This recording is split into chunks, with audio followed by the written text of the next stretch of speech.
já estavam a marchar contra ou queriam se apropriar da própria terra, da própria casa. Do Egito, nesse caso. Do Egito.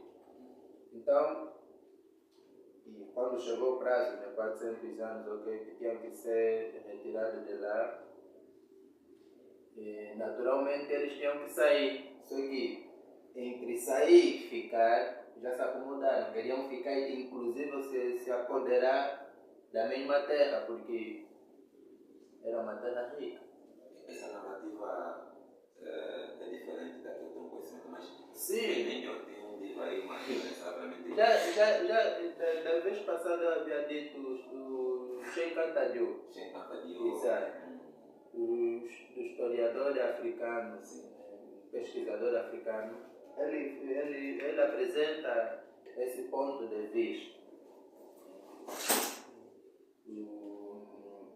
E aliás, houve sucessivos faraós, 400 anos, nem 400 dias, houve sucessão de faraós e tinham que mudar as políticas. O ponto que eu estava quer dizer também, muitos israelitas, muitos hebreus já estavam a atrair os próprios egípcios, até aqueles que estavam a nascer lá, e os que estavam a nascer lá ou se sentiam egípcios ou mais como são descendentes de israelita, estavam a se sentir mais israelita, no sentido de tipo escolher se iriam ajudar os egípcios ou os israelitas. Então isso já estava a dar brecha para invadirem o Egito, porque o Egito era uma terra cobiçada. Os israelitas saíram do Egito, sim, foram libertos, sim, mas eles ainda queriam voltar para lá.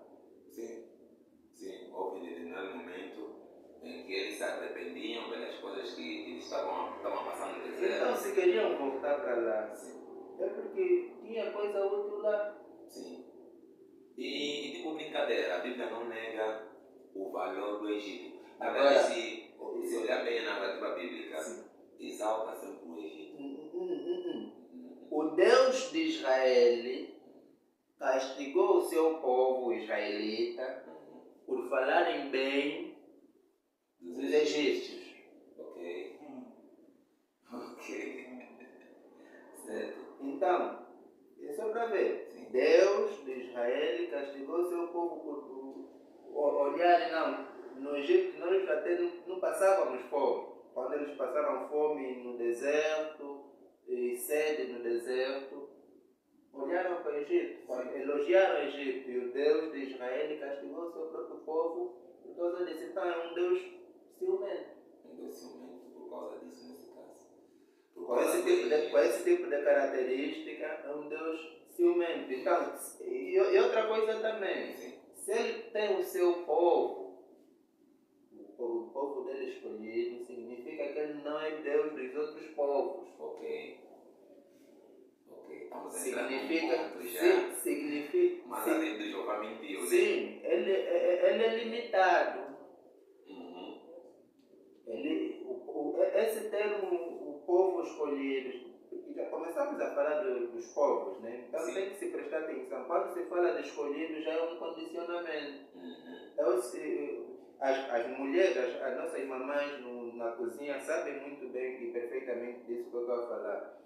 Elas tudo têm que escolher a loja ou o supermercado, a praça que tem que fazer a compra para o jantar. Sim. Se vão ir numa praça, automaticamente não estão indo em outra praça. Correto.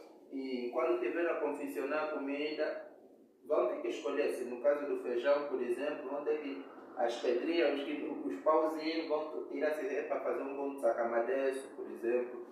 Se é para fazer um bom sacamadeço, passa-se por vários processos. Então isso tem a ver com escolha. Quando escolhemos uma coisa, automaticamente outra coisa. Esse povo, esse Deus de Israel, ele se alimentava do povo dele. Se alimentava do povo dele, cuidava do povo dele, se alimentava, porque é o povo dele escolhido. Os outros povos não são escolhidos, não são povo dele. Não era um povo dele. Não era. Ok. Bom, antes de nós... Então tinham outros deuses. Antes de eu ir nessa narrativa, né? Antes de nós entrarmos nessa abordagem, que agora surgiu mais um assunto novo, posso dizer isso. Podemos dizer, então, em conclusão, que se nós tivermos que atribuir a ideia de mentir, não podemos atribuir a Jeová, mas devemos atribuir a Moisés. Acho que na narrativa sua aqui mencionou para mim que Moisés só com água no Egito. Embora eu acho que ele não escreveu Bereshit com o intuito de machucar os egípcios. Senão ia eliminar tudo que estava com os egípcios no Gênesis. Mas no Gênesis, Moisés começa a narrar, por exemplo, a história de Abraão. Né? E ele diz que todas as vezes em que existia um elemento de fogo, que é uma busca por diante, eles iam ao Egito. Tanto quando tem uma narrativa que um dos faraós do Egito reconheceu o Deus de Abraão, tanto quando mencionou que se você não agisse mal comigo, eu não agiria assim contigo, então sai da minha casa e expulsou a ele. Se não está bem a narrativa bíblica, não fala mal do Egito. José teve uma boa experiência no Egito, teve um bom crescimento no Egito, ajudou o Egito a dar um momento de crise, e a Bíblia narra muito bem isso.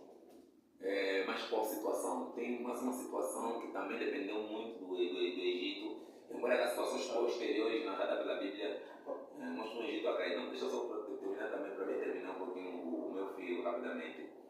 Eu estou a dizer o seguinte, tipo, se formos aqui ter que atribuir uma ideia de mentira ou de mentiroso, não conseguimos atribuir isso a Jeová, porque Jeová mentiu. Jeová mentiu. Continua. Não atribuiríamos isso a Jeová, mas Jeová mentiu. Então posso falar mais? Atribuiríamos isso, eu estou usando. Jeová mentiu. Atribuiríamos a Moisés, porque Moisés, né, é quem fez a narrativa bíblica do contexto. Mas, ok, obrigado. Vou já avançar nesse caso. Não, se passa na verdade. Não, já falaram. Não, eu vi que colocou mais uns pontos ali que eu devo também, já analisei, só quero agora ter que contextualizar ou também falar sobre aquilo. Mencionou, por exemplo, que Deus castigou os hebreus por terem elogiado os egípcios. Mencionou isso. Lançou serpentes venenosas. Deus das serpentes. Deus das serpentes. Sim. Ok. Matou o seu próprio povo Com as serpentes venenosas. E depois apresentou mais uma ideia que está a me fugir, mas que ele é Deus de um povo só. Sim. Que ele é Deus, nesse caso, dos egípcios. Israelitas. Egípcios.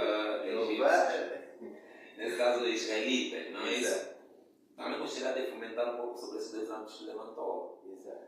Olha, veja-se, normalmente quando estamos a olhar na Bíblia, quando vamos ler uma narrativa bíblica, o aconselhado para todos os textos bíblicos, então, não só textos bíblicos, também como textos narrativos, história de novelas e por diante, é olharmos o contexto. Porque se não olharmos o contexto da coisa, vamos acabar atribuindo o fato daquilo a uma situação objetiva, como é o caso que o Bejursi acabou apresentando aqui. Por terem elogiado os egípcios, Deus os castigou. Não tinha nada a ver com o elogio que eles tinham dado, por terem reconhecido que no Egito eles tinham mel e do melhor leite, vinhos e por diante. Tinha assim, cada caso é um caso, toda ação tem uma reação. A Bíblia não diz que, por exemplo, por eles terem elogiado. Está lá escrito. Está lá escrito. Abrir, né? Sim, podemos abrir para nós compreendermos o contexto. Não é isso? Alguém aí tem com a Bíblia no telefone, está aqui. Motivo de carregar. Rapidamente pegar aqui. Meu mano, é assim, não defende só. Não pode defender, né? Isso. Sem que. Eu falei sobre o contexto. Sem saber do contexto aí. Eu não estou defendendo. Sim, é o mesmo contexto que nós queremos buscar, não é isso? O contexto vai nos revelar se é realmente por ter reconhecido o Egito que. É por causa disso. Isso é que eu falei por causa disso. Ok, vamos dar uma olhada na Bíblia nesse caso, né? Sim. Já viu aí uma Bíblia? Calma. O meu telefone está. Você Deuteronômio. sabe já? Não, Deuteronômio na verdade não. É Gênesis. Estamos a falar da saída de Êxodo, aliás. Êxodo.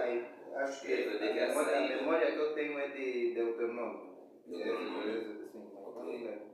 Não, Deuteronômio também trata um pouquinho agora de Deuteronômio, é resumo de de toda a caminhada deles. Afinal, não sabias que é por terem falado bem do Egito. Ora, Não na verdade, sabias? não sabia.